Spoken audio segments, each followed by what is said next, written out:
नमस्कार. केतू जर सप्तम स्थानी असेल आणि मीन राशीत असेल तर हा शुभ समजावा. असा केतू विवाह उशिरा देतो, पण अशा व्यक्तींना उशिरा विवाह चांगला ठरतो. जर लवकर लग्न झाले तर द्विभार्या योग संभावतो.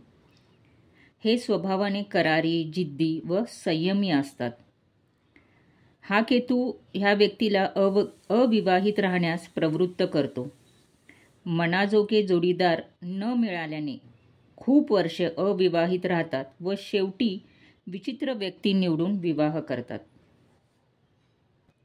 हे लोक वादविवाद कुशल असतात, त्यामुळे कोर्ट कचेऱ्यांच्या कामांमध्ये हे खूप चांगले कामगिरी करतात.